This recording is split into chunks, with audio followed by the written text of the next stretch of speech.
আমরা হচ্ছে ব্যাকরণের কয়েকটা বিষয় আমাদের আলোচনা হয়ে গেছে অলরেডি, তাই না? তো এখন আমরা আলোচনা করব পর্যায়ক্রমে সমাস এবং প্রকৃতি প্রত্যয়। তো সমাস আর প্রকৃতি প্রত্যয় মানে ব্যাপক একটা পড়াশোনা, কিন্তু এখানে 5 নম্বর হতাশ, তাই না? আমাদের হচ্ছে সমাসের অনেক পড়াশোনা আর প্রকৃতি প্রত্যয়ের অনেক পড়াশোনা। তো আমাদের 8টা প্রশ্ন থাকবে। কয়টা? 8টা। সেখান থেকে কয়টা অ্যান্সার করতে হবে? 5টা। কিন্তু আমার মনে হয় এটা হচ্ছে ব্যাকরণের একটা সহজ একটা বিষয়। সমাস খুবই ইজিলি এখানে নাম্বার উঠানো যায়, ঠিক আছে? তো সমাস হচ্ছে রূপতত্ত্বের একটি আলোচ্য বিষয়, মানে রূপতত্ত্বে আলোচিত হয়। বাংলা ব্যাকরণে রূপতত্ত্ব বা শব্দতত্ত্বে সমাস আলোচিত হয়। সমাস শব্দের অর্থ কি? সমাস শব্দের অর্থ সংক্ষেপণ, মিলন, একাধিক পদের এক প্রতিকরণ। একাধিক পদের এক প্রতিকরণ। এবং সমাস হচ্ছে শব্দ গঠনের একটি উপায়। শব্দ গঠনের একটি উপায়। শব্দ বিভিন্নভাবে গঠন হতে পারে। প্রকৃতি প্রত্যয়ের মাধ্যমে শব্দ গঠন হতে পারে, আবার উপসর্গের মাধ্যমে শব্দ গঠন হতে পারে, আবার হচ্ছে সমাসের মাধ্যমে শব্দ গঠন হতে পারে, সন্ধির মাধ্যমে শব্দ গঠন হতে পারে। তো সমাসও হচ্ছে একটি শব্দ গঠনের উপায়। সন্ধি কিন্তু হচ্ছে ধ্বনির মিলন, আর সমাস কিসের মিলন? পদের মিলন। সমাস কিসের মিলন? পদের মিলন। সন্ধির মাধ্যমেও হয় শব্দ গঠন, আবার সমাসের মাধ্যমেও হয়। কিন্তু সমাস এবং সন্ধির মধ্যে পার্থক্য হচ্ছে সমাস হচ্ছে পদের মিলন, আর সন্ধি কিসের মিলন? ধ্বনির মিলন, ঠিক আছে? তো এটা হচ্ছে সমাস এবং সন্ধির মধ্যে পার্থক্য। তো আমরা এখন আলোচনায় চলে আসি।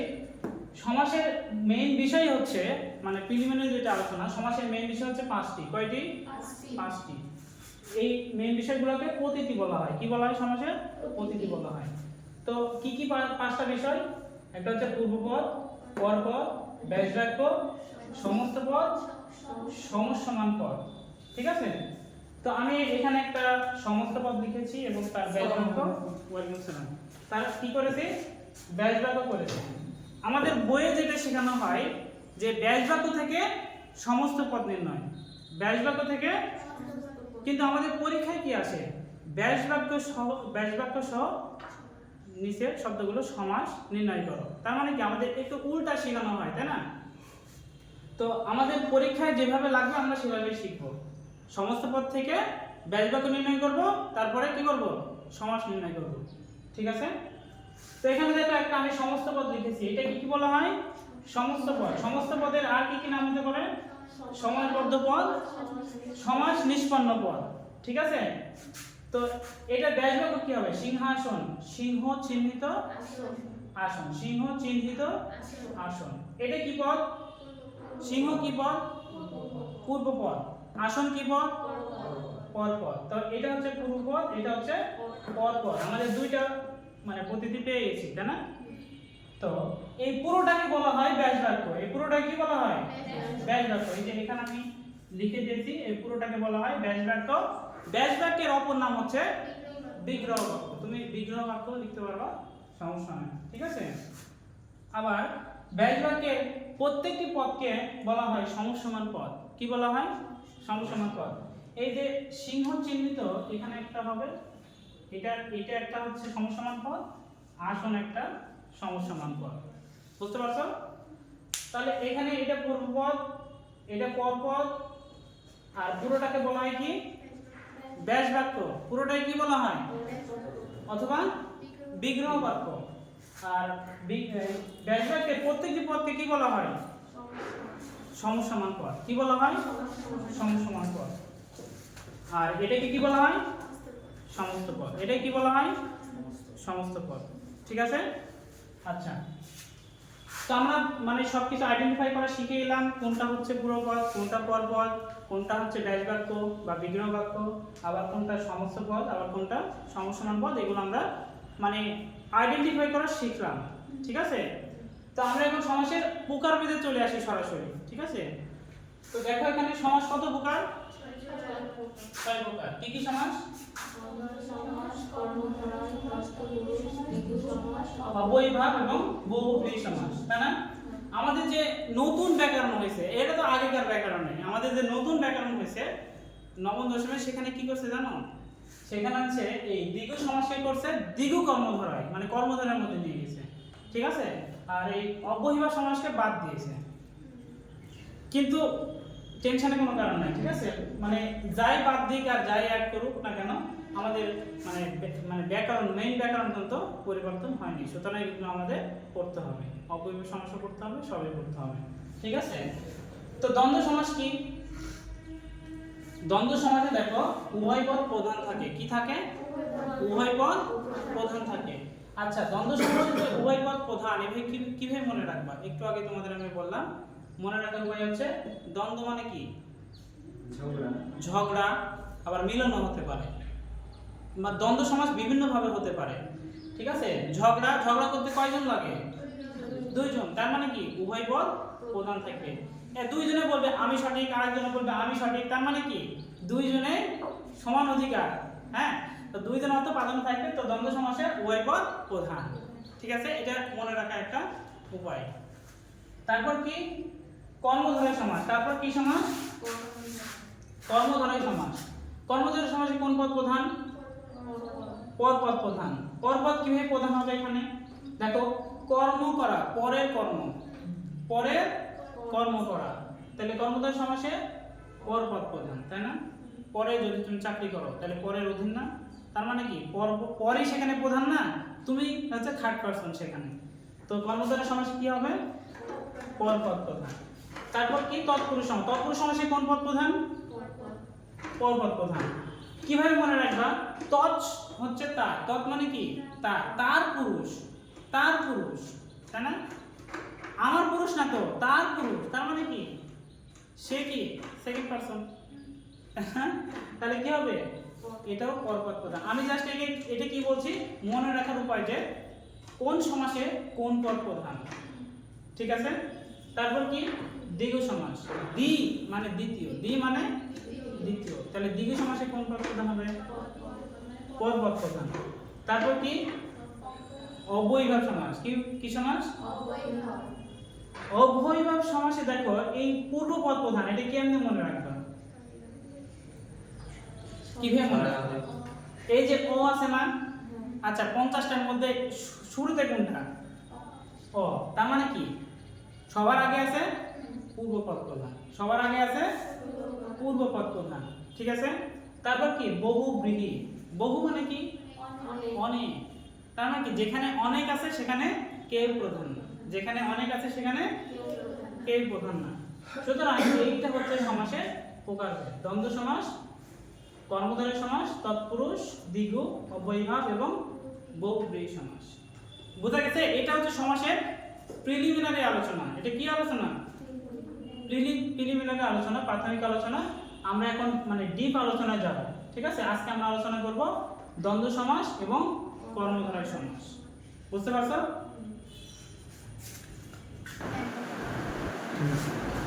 তো আমরা এখন আলোচনা করব দ্বন্দ্ব সমাস, ঠিক আছে।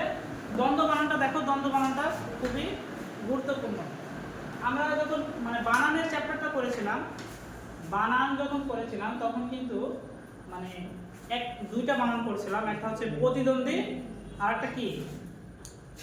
প্রতিদ্বন্দ্বিতা। প্রতিদ্বন্দ্বী, দুইটা বানান কি আলাদা না?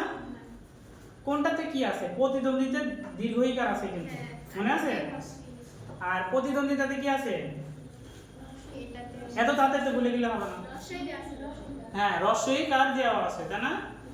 তাহলে দ্বন্দ্ব, প্রতিদ্বন্দ্বী এবং প্রতিদ্বন্দ্বিতা, এই তিনটা বানান কিন্তু ভালোভাবে মাথায় রাখতে হবে, ঠিক আছে। তারপর দেখো দ্বন্দ্ব সমাসে এই যে এবং ও আর এই অব্যয়গুলো যুক্ত হয়ে আমাদের দ্বন্দ্ব সমাস হয়। তুমি যে কোনো একটা ইউজ করতে পারো, কোনো সমস্যা নাই। তো আমরা এর আগেও বলেছি দ্বন্দ্ব সমাসে উভয় পদ প্রধান, মানে দুইটা পদেরই সমান প্রাধান্য থাকবে, ঠিক আছে। তো দেখো আমরা মানে एग्जांपल লিখেছি দ্বন্দ্ব সমাসে। দ্বন্দ্ব সমাসে হাইফেন দ্বারা আলাদা করা থাকে, ঠিক আছে। তো মা বাবা কি হবে? মা ও বাবা। দেখো মা আলাদা জিনিস, বাবা আলাদা না জিনিস, সুতরাং দুইটা পদের কি সমান প্রাধান্য পেয়েছে, তাই না? তারপর কি? দা কুমড়া। ব্যাসবাক্য কি হবে? দা এবং কুমড়া। আচ্ছা বলো তো এখানে পূর্বপদ কোনটা? এখানে পূর্বপদ কোনটা? দা। পরপদ? ব্যাস বাক্য কোনটা? ব্যাস বাক্য সম্পূর্ণটাই। দা এবং কুমড়া এটা কি? হ্যাঁ, পুরোটাই ব্যাস বাক্য। সমস্যামান পদ কোনটা? ব্যাস বাক্যের প্রত্যেকটা পদে সমস্যামান, এটা সবই সমস্যামান। সমস্ত পদ কোনটা? দা কোনটা? সমস্ত পদ মানে কি? সব পদ যে এক পদে পরিণত হয়েছে সেটা কি হবে? সমস্ত পদ অথবা সমাসবদ্ধ পদ অথবা সমাস নিষ্পন্ন পদ। ক্লিয়ার? তারপর হাট বাজার আলাদা বিষয়। হাট ও বাজার, ভাই বোন, ভাই ও এবং বোন। ভাই আলাদা বিষয়, বোন আলাদা বিষয়, ছেলে মেয়ে। সুতরাং দুইটা আলাদা বিষয়, দুইটা পদেরই সমান প্রাধান্য পাবে। তুমি আমি একই বিষয়, তুমি ও আমি। ঠিক আছে? তো দ্বন্দ্ব সমাস কি বোঝা গেছে? সব সময় লক্ষ্য রাখবা সমস্ত পদে কি বা ব্যাস বাক্যে যেটাই হোক দুইটা পদের সমান প্রাধান্য পেয়েছে কিনা। ঠিক আছে? আমাদের এই সমস্ত পদ দেবে, আমাদের এইটা থেকে ব্যাস বাক্য তৈরি করতে হবে এবং ওখানে সমাস লিখতে হবে। তো দ্বন্দ্ব সমাস খুবই সহজ, যদি আসে সহজে লিখে দিবা। তো আমি এই পাশে কিছু ওয়ার্ড লিখছি, দেখো। বড় ভাই, বড় ভাই। দেখো এখানে কাকে বোঝাইছে? ভাইকে বোঝাইছে। এখানে আমার বড়টা ফ্যাক্ট না, মেইন বিষয়টা হচ্ছে ভাই। সুতরাং এখানে ভাইটাই হচ্ছে মেইন বিষয়। সুতরাং এখানে কিন্তু এই ভাইটাই প্রাধান্য পেয়েছে। সুতরাং এটা কি দ্বন্দ্ব সমাস হবে? যদি আমি ব্যবহার করি বড় ও ভাই তাহলে কিন্তু হবে না। বুঝতে পারছো? আবার চালাক চতুর মানে যিনি চালাক তিনিই চতুর, তাই না? যে চালাক সেই চতুর, তাই না? তাহলে এখানে কি দুইটা পদের প্রাধান্য পাইছে? কয়জনকে বোঝাচ্ছে চালাক চতুর দ্বারা? একজনকে। সুতরাং এখানে দুইটা পদে প্রাধান্য পায়নি, কিন্তু এখানে কয়জনকে বোঝাইছে? দুইজনকে। সুতরাং দুইটা পদ দ্বারা একজনকে বোঝালে কিন্তু সেটা দ্বন্দ্ব সমাস হবে না। তারপর কি? নীল আকাশ, নীল আকাশ কাকে বোঝাইছে? আকাশকে বোঝাইছে। কাকে বোঝাইছে? আকাশকে বোঝাইছে। আমরা কিন্তু নীল দ্বারা আকাশ চিনি না, আকাশের দিকে যখন তাকাই তখন দেখা যায় আকাশ নীল। সুতরাং এখানে আকাশই হচ্ছে প্রধান, এখানে আকাশটাই প্রধান। সুতরাং এটাও দ্বন্দ্ব সমাস হবে না। ঠিক আছে? তারপরে জজ সাহেব, যিনি জজ তিনি সাহেব, যিনি জজ তিনি সাহেব। সুতরাং ওয়ান পারসন, এটা কি ওয়ান পারসন, একজন ব্যক্তি। সুতরাং এটাও কি হবে না? দ্বন্দ্ব সমাস হবে না। বিষয়টি ক্লিয়ার? দ্বন্দ্ব সমাসের বিভিন্ন প্রকারভেদ আছে। সমার্থক দ্বন্দ্ব, মিলনার্থক, বিরোধাত্মক, প্রায় সমার্থক, সহচর, মানে অনেকগুলো প্রকার আছে। ঠিক আছে? যেমন এটা বিরোধাত্মক। তো আমরা সবগুলো প্রকারভেদ মানে পড়বো না, তোমরা হচ্ছে এই যে প্রকারভেদ যেগুলো আছে ওগুলো দেখে নিবা। তবে আমি একটা প্রকারভেদ করাবো যেটা খুবই গুরুত্বপূর্ণ এবং পরীক্ষায় আসে ওইটা। হ্যাঁ, সেটাই হচ্ছে অলুক দ্বন্দ্ব। কি দ্বন্দ্ব? অলুক দ্বন্দ্ব। ঠিক আছে? তো এখন আমি অলুক দ্বন্দ্ব নিয়ে আলোচনা করব। আচ্ছা, আমরা একটা প্রকার শুধু আলোচনা করব, সেটা হচ্ছে অলুক দ্বন্দ্ব।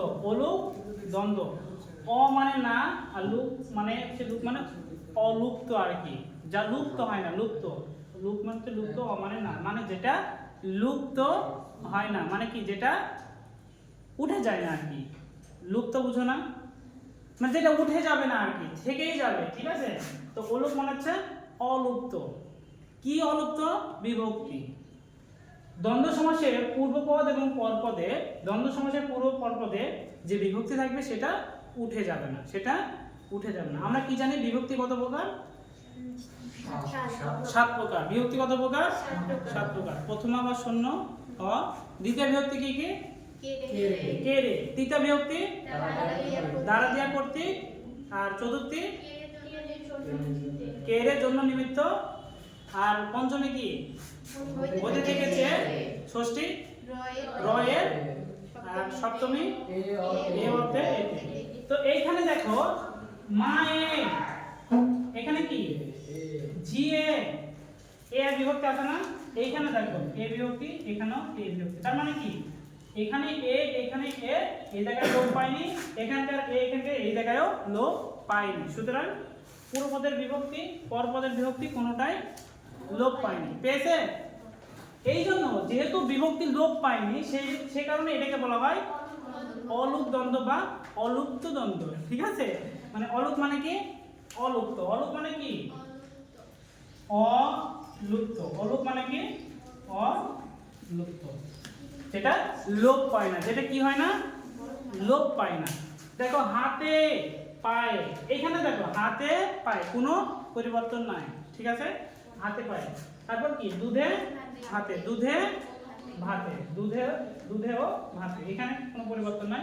হাটে বাজারে, হাটে ও বাজারে কোনো পরিবর্তন নাই। তার মানে কি পূর্ব এবং পরপদে সপ্তমী বিভক্তি লোপ পায়নি। তাহলে যদি দ্বন্দ্ব সমাসে পূর্ব এবং পরপদের বিভক্তি লোপ না পায় সেটাকে কি বলা হয়, অলুক দ্বন্দ্ব। বিষয়টা ক্লিয়ার? অলুক দ্বন্দ্ব কি বোঝা গেছে? আচ্ছা,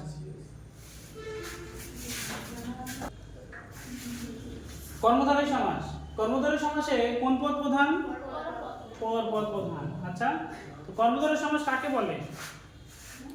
কর্মধারয় সমাসের ডেফিনেশন হচ্ছে বিশেষণ বা বিশেষণ ভাবাপন্ন পদের সাথে বিশেষ্য বা বিশেষ্য ভাবাপন্ন পদের যে সমাস হয় সেটা হচ্ছে কর্মধারয় সমাস। আমরা ডেফিনেশন পড়ে সমাস ভালোভাবে নির্ণয় করতে পারব না, তো আমরা হচ্ছে এই চারটা অংশে এটা ভাগ করেছি। কয়টা অংশে ভাগ করেছি? এই রাকিবুল এদিকে, চারটা অংশে ভাগ করেছি। আচ্ছা দেখো, বিশেষণ পদের সাথে বিশেষ্য হয় হয়ে কর্মধারয় সমাস হয়, বিশেষণের সাথে বিশেষণের হয়, আবার বিশেষ্যর সাথে বিশেষণ হয়, আবার বিশেষ্যর সাথে বিশেষ্য হয়ে বিশেষ্য পদ যুক্ত হয়ে কর্মধারয় সমাস হয়, ঠিক আছে। তো এখানে দেখো বিশেষণ এবং বিশেষ্য, প্রথমে কি থাকবে বিশেষণ, তারপর কি থাকবে খাস জমি, খাস জমি, জমিটা কেমন খাস, তাহলে খাস কি এখানে বিশেষণ, খাস কি বিশেষণ, তাহলে এটা কোন সমাস, কর্মধারয় সমাস। তারপর দেখো বিশেষণ যোগ বিশেষণ। আচ্ছা, চালাক আর চতুর, চালাক এবং চতুর, তাহলে এইখানে দেখো যিনি চালাক তিনি চতুর, তাই না? তাহলে চালাক কি কোন পার্টস অফ স্পিচ, বিশেষণ, বিশেষণ অ্যাডজেক্টিভ, তাই না? চতুর কি বিশেষণ, তাহলে বিশেষণ যোগ বিশেষণ কি হলো, কর্মধারয় সমাস, ঠিক আছে। তারপর কি বিশেষ্য যোগ বিশেষণ, মানে প্রথমে নাউন থাকে তারপর কি থাকবে অ্যাডজেক্টিভ থাকবে, তাই না? আলু সেদ্ধ, আলু সেদ্ধ, আলু কি বিশেষ্য, সেদ্ধ কি বিশেষণ, মানে আলুটা কেমন সেদ্ধ, তাই না? তাহলে এটা কি বিশেষণ, তাহলে হলো না বিশেষ্য যোগ বিশেষণ, কি হলো আলু সেদ্ধ। তারপর বিশেষ্য যোগ বিশেষ, মানে দুইটাই নাউন থাকবে, কি থাকবে দুইটাই নাউন থাকবে। তো দাদা আর একটা কি ভাই, দাদা ভাই, তিনি দাদা তিনি ভাই, দুইটাই কি, এটাও নাউন এটাও নাউন, ঠিক আছে। তার মানে কি বিশেষ্য যোগ বিশেষ্য কি হয়, কর্মধারয় সমাস হয়। বিষয়টি বোঝা গেছে? মানে আমরা ডেফিনিশন থেকে এইগুলো হচ্ছে কি করলাম, একটু সামারাইজ করলাম, ঠিক আছে।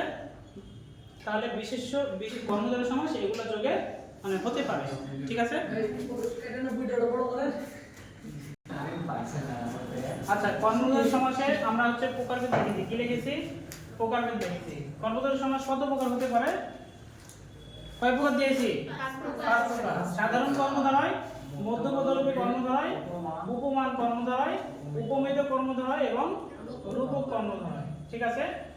তো কর্মধারয় সমাসে এই যে দেখো কি লিখেছে এখানে, ব্যাস বাক্যে কি কি হয়, যে যা যিনি ন্যায় মত রূপ, এগুলো হচ্ছে সাধারণত ব্যাস বাক্যে ইউজ হয়, তাই না? তো আমরা দেখো শুরুতে শুরু করব কি দ্বারা, সাধারণ কর্মধারয় দ্বারা। কি দ্বারা শুরু করব, সাধারণ কর্মধারয় দ্বারা।